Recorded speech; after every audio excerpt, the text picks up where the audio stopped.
belated happy International Women's Day. So talking about diversity, that's right, it's International Women's Week. Yeah, so I'm just gonna stay here because I have the tendency to go off track. So if you don't mind me looking at my little script here and there, but before I also start, I also would like to really thank Dirk and and Alex. What great inputs. I've been typing notes. I was not cheating. I was typing notes. I was not working. I really appreciated all the inputs. And for Dirk, a lot of noting there on understanding, respecting, and then respond. I do that in every position we do. We first learn. I'm a new HR business partner for the company. It's been a year since I actually got to know Luisa is our success story that I will be sharing somehow here. It's been almost a year in the role, but being new to the company actually, but I've been in the company contracting 2 years ahead of that. But it's been a year, but when I do, in the HR management role, but whenever I do decision making, I always ask those ones who have been in the company for a long time. So we listen, right? Before we respond. There's a problem in front of us, we first listen. And that applies to whoever we welcome to in our company. So that was really amazing, Dirk. And for Alex, thank you for doing the portion of my first position. I didn't really go to that detail, but that's amazing. It was the whole process that my highlight is just that Maple 2.0 has always been there, making it easy for us, making it really just a seamless process. And it's not a headache, it's not a chore, it's just so much fun. And I'm gonna explain somehow in a little bit, and I'm more of the big picture, so thank you for doing the details. All right, so yeah, so I'd like to share, real quick, or is this me? Yeah, thank you. So yeah, it's just for my greeting today about what else is going with diversity and inclusion for Schneider Electric. I wanted to start with a value that right now we've been really active with he for she. Jean-Pascal Charcois is actually our CEO. It's a French company based in, yes, France, with Schneider Electric, seems to be a German name. But I definitely relate with the challenges that needs intervention when it comes to diversity. There has to be that check and balance and temperature check. Are we harmoniously working with each other? Because yeah, we can collect headcounts, so we can be different colors, not a problem, and different accents, but we need to have that responsibility. I would like to know that is a two-way responsibility, and it's always a two-way street. Just like Alex's example. If there was no feedback session because my manager or my mentor or my employer did not even have time for me, I was one of those. So I had to make the time because I felt that, you know, it was just, I was kind of having, it becomes a very slippery slope. If you don't make the time, you don't get a sit down with your mentee, but at the same time, if that didn't happen because there's just so many things going on, speak up. In Schneider Electric, it's a self-leadership. We call it managerial self-service. We also have self-leadership where you don't need to have a direct report. You don't need to be a manager. So actually raise your hand and say, hey, you've been busy. I think I need to know how I'm doing. Things like that. So that was a great point, Alex. Thank you. So moving on, just a quick content. I really wanted to look at it at a very two major points so that you guys don't really sleep on me today, but that would be a little impossible with my personality. I am oozing with energy, so bear with me too. If I talk too fast, please raise your hand. Thank you so much. I'll try to pace down. That's my communication mission. So I'll talk about a little bit about employee value proposition. It's really great. It's actually my very first presentation to talk about this topic. This was just launched by Schneider Electric early January, late January. I'm very excited about this. It's talking about 8 attributes that make Schneider Electric an employer of choice. And so we moved from Q3, Q4, we launched high performance culture and philosophy, where 50% of behavior of a person, based on the feedback of your peers, is actually part of your performance evaluation and performance rating. 50% of that is how you achieve goals. So there's a lot of movement going on in Schneider Electric, and then we moved on to this theme. So there's just amazing theme to just value personalities and how we collaborate with each other. second point that I would like to share is definitely a big learning, in summary, in 3 words, a paradigm shift. What does that mean? We've heard from the other, I thought I had a script, but it looks like I'm just keeping on going here. We've heard from the other two, Dirk and Alex, that we both learn, employers learn too in the whole process. It's amazing. The studies, we won't have a study without basically the topic, and the topic was really the multiculturalism there, and learning, being a mentor. Not necessarily that the mentor himself or the leader is actually the one who's knowledgeable. We learn, I learn. I'll give you an example, just really quick update. So when I express myself, when I provide feedback, because we all learn, feedback is very good, and if it's not given, follow up. When I provide feedback, I'm kind of, really direct sometimes. And so when I say, well, that's basic, there's that, there's that tendency to say, that's basic, you forgot about it. But we need to watch our language. So that's one of those that I learned. So it's a paradigm shift. It's not only the person being an intern learning here, I'm learning too as a person. So the paradigm shift is, how do I watch my language? What am I going to say now? So I say now essentials. So these are the essentials we need to do. So I don't use the word basic, because it's also my intonation that goes with it and it just becomes wrong. So that's just kind of a quick sharing, but I'll go through it a little bit. 8 attributes for employee value proposition, and you've seen a quick video focusing on diversity and inclusion. So it's amazing. We are full of energy with a meaningful purpose. I'll just go through it, but I won't be in detail. So a unique company, meaningful purpose. So this is just an overall. If you haven't heard of Schneider Electric, we are about 185K now. When I, globally, when I joined about a couple of years ago as a contract recruiter, but before that I've been in HR, I just kind of took a day off, but now this role actually reminds me why I did. But we were about 140. We grew to 185 from 2013 to now. That's quite a growth, and with that growth, there's a lot of acknowledgement that we are from different cultures, that we need somehow what Dirk was saying, intervention. If we don't have it, we don't have a balance, and it will be chaotic. So that's a lesson there. So we also promote well-being. This is our Q1 focus, well-being. And Q1, as I don't know how the other companies do, mostly that's a performance review time, salary review time. So yeah, we highlight high performance culture. So really, my focus really here is the diversity and inclusion. So I thought I'd just give you a quick highlight. What are the 8 attributes of employee value proposition? This simply expresses Schneider Electric looking at it at a 360 degree. How did we get to these 8 attributes? It's another story, but it was a global check, workshops and focus groups. Where are we lacking? Why are we talking to each other this way on it? Like, why are we different now? It was so easy before. Why is it so hard? So we put this here, we put these in our building as posters to remind us that, hey, this is our value. Going back to MBA 101, I guess, you can't be successful if you're not sharing your vision and values to the company. So this was one way of putting it into our walls.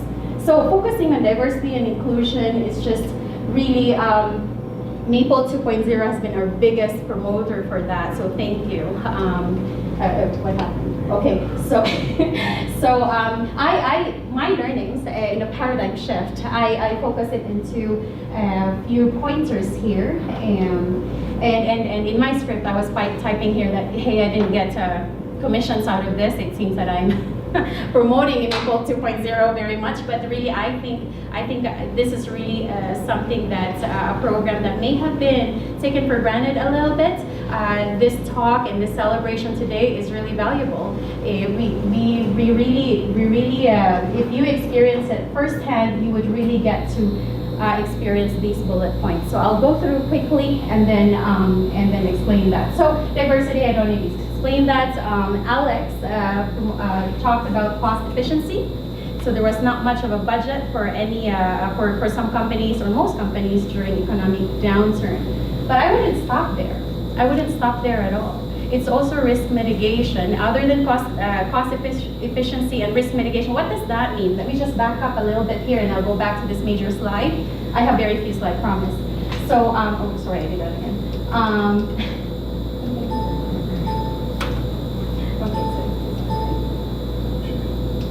Okay, thank you. so in the cost, when I'm talking about cost efficiency and risk mitigation using internship concept, it is a cost-free internship, but I don't want to stop there. What else is there in terms of cost? As you know, basic 3 is acquisition cost. How did we get that person? Yeah, sure, it's cost efficient. Great, that's a plus point. Then my manager would just say, okay, welcome that person, not a problem. But there are 2 other more, right?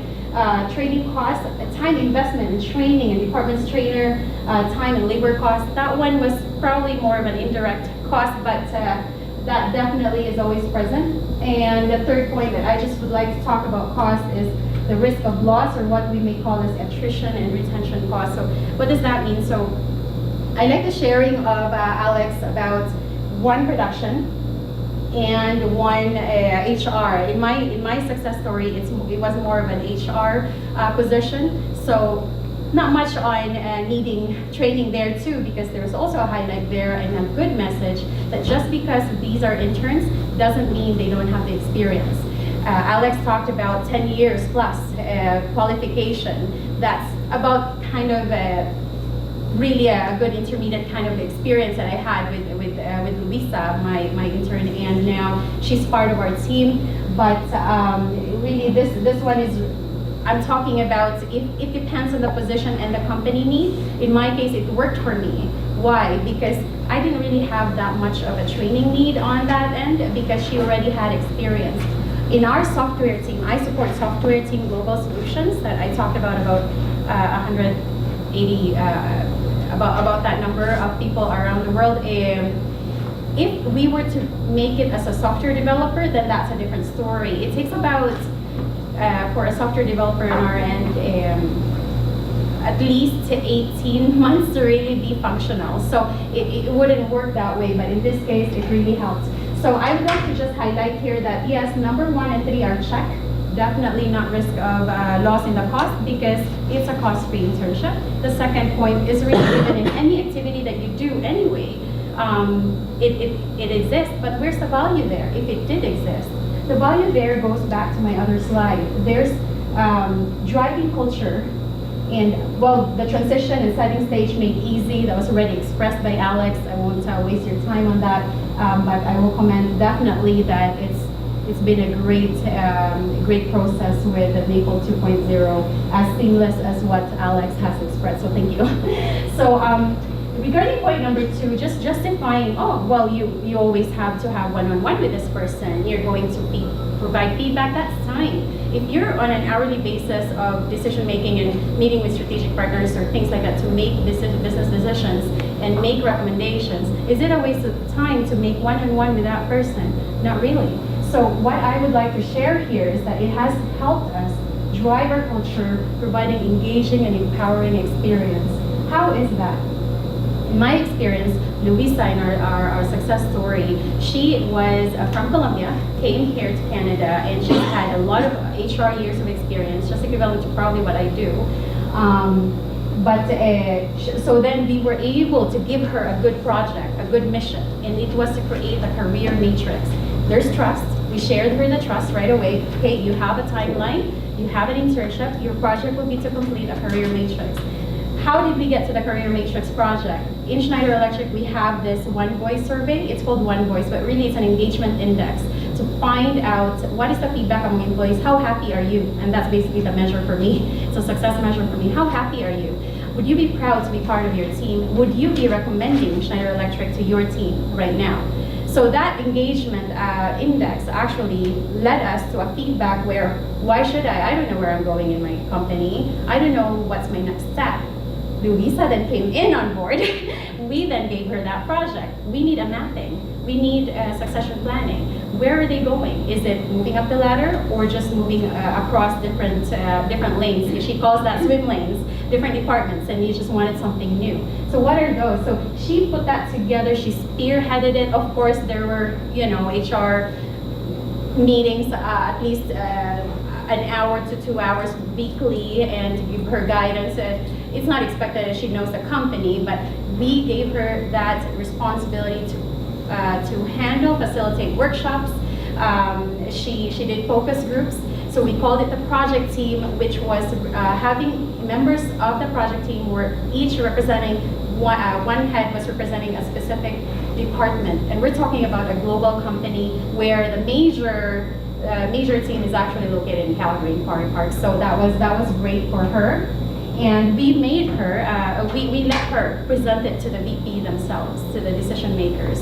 And that was really empowering. But it was not only empowering to the interns, it was empowering to the culture.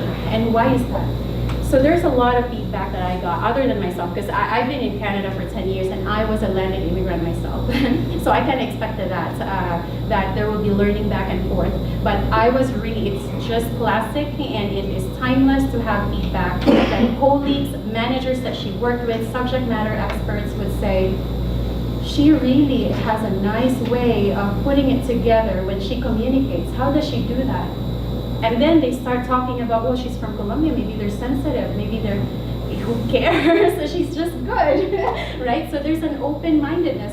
And secondly, oh, she's an intern. I discourage her for calling herself intern because she's really, there's this misconception of intern because she's not new. She may have done such a job in a different country, but she's amazing. So there's a lot of learning among the managers, subject matter experts. That's like about more than 50% of the majority of the people in that EPLMS business, Enterprise Pipeline Management Systems. It's the oil and gas team software. It used to be Legacy Telvent, and that was acquired by Schneider Electric. So that's the story. I got a lot of feedback, and now I got feedback where we have a position where we may need some good soft skills. There's a lot of learning that, okay, top of the list then is Luisa's being submitted, like if that position ever came to a reality, she became now a candidate without looking at color, without looking at accent, without looking at how long have you been in the company? No, because we stand on ground with our high performance culture. You showed your merit, you deserve to be acknowledged, and now you're as welcomed as somebody who's been in the company for 20 years. It's a true experience of awareness and enlightenment, not only to the intern, but also for us. And I call that catalyst for change. And I know that Dirk was calling it, was it Dirk? Oh, change agent. Yeah, in Dirk's reference and diversity awareness profile, it's a change agent. Like, are you somebody who's just always, can we call it stubborn? Like, you know what's going on, or are you naive? You know what's going on, you're not doing anything, but are you a change agent? I called her my catalyst for change. She comes in as a fresh spirit, fresh new pairs of eyes, but never a threat to me. She's my partner, and I would work with her. Things like that. So that's a very big learning. Anyway, so then last point is that I just really wanted to share that it's a simplified process. It may look like it's, oh my goodness, it's a lot. I think what makes it simplified in my learning is that Luisa was actually having a mentor with Maple 2.0. That was awesome. She had somebody to talk to outside she's not trapped with me. She's not joined up with all my energy. She needed an outlet, so there was one. So that was good. It's simplified where, what do I mean by that? When actually as an employer, and I say to, for example, David, I would say, or Sherwin, I would say, I need somebody. I figured out I need somebody, that's it. I'm in an HR business partner for Schneider Electric is typically, and I'm not bragging, 1-on-1, like 1:1 ratio. I'm supporting 3 to 4, 5 groups right now.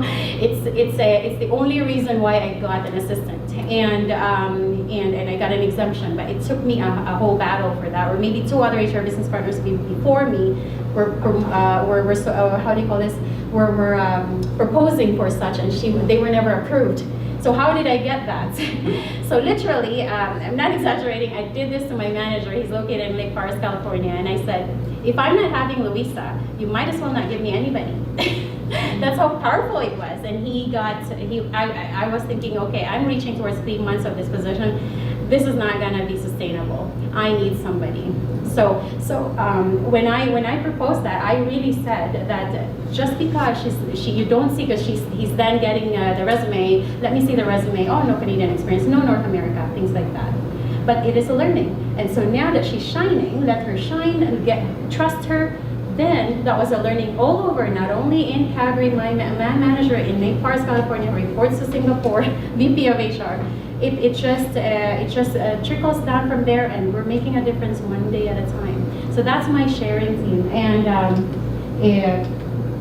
really that's Luisa Ramos, but this is a different picture because I didn't really get her consent, but she's very beautiful. And one benefit, we talked about differences, celebrating differences, that was great.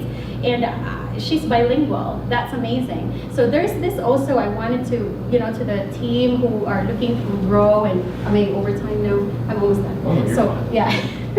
So to the team who's looking to grow, what value can you bring in? You can say about the cost that I just said about, this is amazing. And the other thing too, cost savings, and then the other thing too is that you're making a difference as a catalyst for change. You're not afraid to raise your hand and ask a question. You're not afraid for feedback, but also, regarding your value, your gold. It is not that, my goodness, what am I going to do with my resume? The confidence, I just wanted to share that. The confidence matters. I may be probably a little bit over that, but I'm trying to really gauge it. So, pardon me. So, I mean, to me, I adore confidence because I really believe in fake it until you can, but I don't think it's really faking. It's just the spirit in your mind, but you really are. You are valuable. You have the cultural experience. Not everybody has gone outside the country. That's big. You can speak more than one language. That's amazing. Or you've learned another language. That's amazing. That is not easy. So just bring back that confidence. And when you have mentors that actually believe in you and trust you in front of decision makers of the business, this is why I told Luisa, you will be accelerated more than I had. I've been here in Canada for 10 years. And I know I was in a good place, whatever, back then, but I had to start somewhere. And yeah, the practicality is there, but she gets accelerated when she gets that support. So two lessons learned, don't be afraid to be confident. And then the other side, for the employer side, welcome trust. You will never know until you just push them and then just let them be, rather than we handhold them. So that was one learning for me, and it's amazing. And it's a risk taking, but it's reality. So overall, I'm almost done here. This is my last slide. So just the practical takeaways from today, and really two major ones. Just like any other newly planned headcount or ensure due diligence on, when I say a smooth and simple process, what made that happen? More than 50% definitely of everything that is a success is in the planning. Before I even meet, so and I'm guilty to David because I know I'm meeting two people right now, but right. So I'm hesitant to meet with him because I need to make sure that I'm ready. Do I have a program? Do I have an expected project for this person? Right, so I can't just put this person right beside a filing file and then okay, file this and do this and do that. How am I going to make it a success evaluation to myself, not only to that intern after a couple of months? So that's really, or whatever is the commitment maybe, right? So that to me is due diligence for our end, and on your end, when you get interviewed, maybe you can provide a platform, give us an idea. I will share where I'm at and what my needs are. What have you done before? Share that, and that will. And I believe Dirk and Alex noted about setting expectations. So this is part of the process there, and yeah, and revisit all the time the objectives, and just that due diligence process, right? And if not a job description, at least establish goals. And I can't stress enough about SMART being measures of success. How can you measure such goal to make it, to build this individual for success? And we all know that, I'm not gonna bore you with that. So the other major that I really put value into it as a learning is show value and follow up. And it goes back to how I started. Listen, show value. Listening, putting time, making the time, providing feedback because you want this person to be better. That's providing value. Listen and always also learn. I heard this from my uncle because sometimes I get so stressed. I call him, and he coaches people, even for people in Pentagon. when they get stressed. So it was good for me because I'm like, okay, let's see how he answers my questions. So he actually told me, when you look at your audience as somebody you can learn from, it actually becomes a very different air or aura. But if you're the person who's always thinking that you're the source of answers, it's really a little bit difficult, especially that this person is just still adjusting. You know, and I really appreciate Luisa in this sense, because she really tells me, how did you just say that? That went really smoothly, and I wouldn't have known how to say that. Or she knows how to say it, but just, do Canadians talk this way? So she has those open-mindedness, and it's not really like just Canadians. It's really just the way we can be misunderstood if we don't say it in some other ways, things like that. So the openness between you two, there's trust, respect, and I pretty much talked about that. But the last thing, and not the least, is celebrating and rewarding. And Dirk and Alex also shared on that. So I just want to close that together. We build and make a difference. So I really just want to thank Maple 2.0 for the program. And this is one of those celebrations that we keep talking about and never just put it at the desk, because it becomes a monster. When Dirk was talking about some differences, celebrate them if we can, because you being bilingual and me not, that's amazing difference. Not necessarily it's a bad thing. The other thing too is, let's look at things that may be potentially a conflict, then put it on our temperature check and our thermometer. And if we don't do so, it can be an unmanaged, and without intervention, it's just not harmonious. So these are the little learnings that I share. So I hope you guys enjoyed it. Thank you so much. Yeah.